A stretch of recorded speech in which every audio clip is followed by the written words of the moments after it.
दोस्तों हमारे देश में अगर प्राइवेट यूनिवर्सिटी की बात करें तो अभी अगर 2024 में हम बात करते हैं तो हाँ 400 से ऊपर प्राइवेट यूनिवर्सिटीज़ हैं जो कि अभी रनिंग में हैं। और इसके अलावा और भी बहुत सारी संभावना है कि अभी अगर 470 है तो ये आंकड़ा और भी धीरे धीरे बढ़ता रहेगा।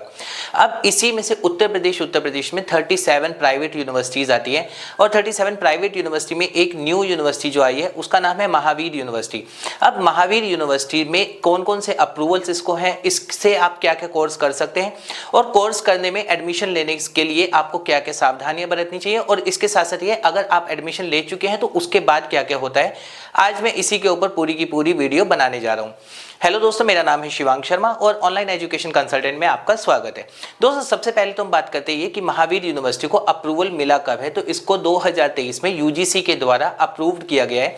यानी कि यूजीसी के अप्रूवल के साथ साथ अब ये हो जाता है कि हाँ ये यूनिवर्सिटी प्राइवेट मोड पर अगर आपको है कि BA, BCom, BSc, MA, MCom, MSc इस तरह के कोर्सेज यूनिवर्सिटी आराम से करवा सकती है। तो हाँ अगर आप भी रेगुलर मोड पर कोई कोर्स करना चाहते हैं तो यहाँ से ये वाले कोर्सेज आप कर सकते हैं। अब नंबर 2 पर बात करते हैं कि क्या इस यूनिवर्सिटी से मैं बीएड या डीएलएड जिसको बीटीसी भी बोलते हैं, क्या वो कोर्सेज में कर सकता हूँ। तो अगर इसकी बात करें तो इसको यूनिवर्सिटी का एनसीटीई का भी अप्रूवल है, यानी कि यहाँ से आप बीएड और डीएलएड जैसे कोर्सेज भी कर सकते हैं। अब इसमें भी क्या है कि कितनी सीट्स इसको है, तो लगभग 300 सीट्स इसको बीएड की और 600 सीट्स इसको डीएलएड की मिली हुई है, जहां पर आप ये एडमिशन ले सकते हैं। इसके अलावा यूनिवर्सिटी को AICTE यानी all India council of technical education का भी अप्रूवल मिला हुआ है, यानी कि यूनिवर्सिटी बीटेक, एमटेक और डिप्लोमा इंजीनियरिंग जैसे कोर्सेज करवा सकती है। लेकिन इसमें भी क्या है कि अगर AICTE की बात करें, यूनिवर्सिटी को AICTE का अप्रूवल की नीड नहीं होती, जैसे मैं आपको हर वीडियो में बताता हूं कि हाँ यूनिवर्सिटी चाहे तो ले सकती है, लेकिन अगर यूनिवर्सिटी के पास नहीं है तो भी उसमें आपको कोई दिक्कत नहीं आती है अगर आपने किसी सिर्फ यूजीसी अप्रूव्ड यूनिवर्सिटी से भी बीटेक या एमटेक अपना किया हुआ है। AICTE का अप्रूवल आपको कॉलेजेस को नीड होती है, ना कि यूनिवर्सिटी को। अब नेक्स्ट बात करते हैं तो एग्रीकल्चर के लिए भी इसको अप्रूवल मिला हुआ है, यानी कि यहाँ से अगर आप BSc एग्रीकल्चर जैसे कोर्सेज करना चाहते हैं तो वो आप आराम से कर सकते हैं। अब नेक्स्ट बात करते हैं तो ये यहाँ इसको BCI यानी बार काउंसिल ऑफ इंडिया का भी अप्रूवल मिला हुआ है, यानी कि अगर आप यहाँ से लॉ करना चाहते हैं या फिर LLM LLB जैसे कोर्सेज तो वो आराम से आप यहाँ से कर सकते हैं। नेक्स्ट बात करते हैं फिर ये कि इसके अलावा इसको फार्मेसी काउंसिल ऑफ इंडिया का भी अप्रूवल है, यानी कि D फार्मा, B फार्मा जैसे कोर्सेज भी यूनिवर्सिटी यहाँ से करवा सकती है।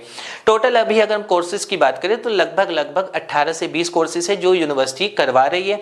यूनिवर्सिटी का कैंपस कहाँ पर है, तो यूनिवर्सिटी मेरठ उत्तर प्रदेश में है ये, यहाँ पे कि मेरठ में इसका कैंपस है।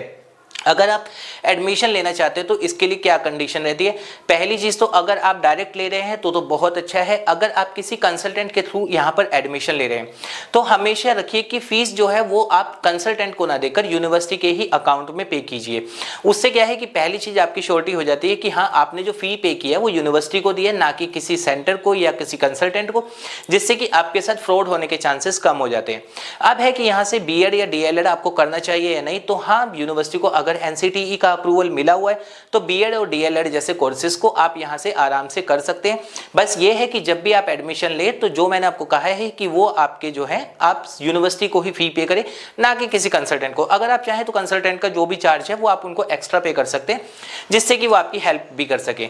इसके बाद बात करते हैं ये कि क्या यूनिवर्सिटी डिस्टेंस एजुकेशन या ऑनलाइन मोड में भी कोई कोर्स करवा रही है, तो यूनिवर्सिटी को DEB या ODL या OL का कोई अप्रूवल नहीं है, यानी कि यूनिवर्सिटी रेगुलर मोड के अलावा प्राइवेट मोड या डिस्टेंस मोड या OL मोड पर कोई भी कोर्स नहीं करवा सकती है। आपको सिर्फ और सिर्फ रेगुलर ऑन कैंपस में ही आपका जो है सारे कोर्सेज होंगे, एग्जाम भी यूनिवर्सिटी कैंपस में ही होंगे। अब बात करते हैं कि कौन कौन से इसमें सेमेस्टर मोड पर एग्जाम होते हैं और कौन कौन से इसमें ईयरली मोड पर। तो अगर हम बात करते हैं सेमेस्टर मोड पर, तो अगर आप यहाँ से BA, BCom, MBA या फिर BSc, BTech या B फार्मा, D फार्मा कोई भी कोर्स कर रहे हैं तो इन सबके सेमेस्टर मोड पर एग्जाम होते हैं। जब आप यहाँ पर एडमिशन लेते हैं तो एडमिशन लेने के बाद यूनिवर्सिटी से आपको एक पे स्लिप मिलती है जितना भी आप फी डिपॉजिट करते हैं जिस पर्टिकुलर कोर्स के लिए, और उसके बाद आपको एक व्हाट्सएप ग्रुप में भी ऐड किया जाता है, जहां पर यूनिवर्सिटी के ही व्हाट्सएप ग्रुप से आपको सारी इंफॉर्मेशन ऑन टाइम मिलती रहती है कि अभी यूनिवर्सिटी में क्या चीज चल रही है। और यूनिवर्सिटी के सारे अपडेट्स भी आपको उस व्हाट्सएप ग्रुप पे आपको अपने आप आने लगते हैं जब आपका एडमिशन कंफर्म हो जाता है। जब तक एडमिशन कंफर्म नहीं होता तब तक ये चीजें आपके साथ नहीं होती है। अब इसके बाद बात करते हैं कि क्या बीएड और डीएलएड के लिए भी यही है कि सेमेस्टर मोड पर एग्जाम होते हैं। तो इन दोनों कोर्सेज में अगर आप एडमिशन लेते हैं तो यहाँ पर आपके जो एग्जाम होंगे वो ईयरली मोड पर होंगे। यूनिवर्सिटी के एग्जाम कब होते हैं? तो यूनिवर्सिटी के एग्जाम अभी हम बात करें तो जुलाई अगस्त के एंड में इसके एग्जाम स्टार्ट होते हैं जो कि ईयरली मोड वाले हैं। और अगर हम सेमेस्टर मोड की बात करें तो जनवरी में ये एग्जाम कंडक्ट करवा रही है अभी तक, जैसा कि 1 साल का अगर हम बात करें। आगे जाने के बाद जो होता है वो तो अपडेट हम बता देंगे आपको। तो इसमें इस तरीके से रहता है। अब हम बात करते हैं कि क्या मैं किसी कंसल्टेंट के थ्रू भी एडमिशन लूं तो मेरा एडमिशन जेन्युइन है या नहीं। देखिए, आप किसी के भी थ्रू एडमिशन लीजिए, लेकिन जब आप एडमिशन लेते हैं पहली चीज तो फी यूनिवर्सिटी में डिपॉजिट कीजिए, और दूसरी चीज जब आपको फी स्लिप मिल जाए उसके बाद यूनिवर्सिटी कैंपस में जरूर जाकर वहां से अपना आई कार्ड वगैरह जो है वहां से ही आप रिसीव कीजिए, ना कि कंसल्टेंट के थ्रू। तो क्या है कि आपको एक श्योरिटी हो जाती है कि हाँ, आपका एडमिशन 100% जेन्युइन है, आपके साथ कोई फ्रॉड नहीं हुआ है। यूनिवर्सिटी की अगर हम बात करें तो हाँ, अभी अगर 1 साल के अंदर की रिव्यू की बात करें तो ऐसा कोई देखने में नहीं आया कि यूनिवर्सिटी के द्वारा किसी का कोई फ्रॉड हुआ हो।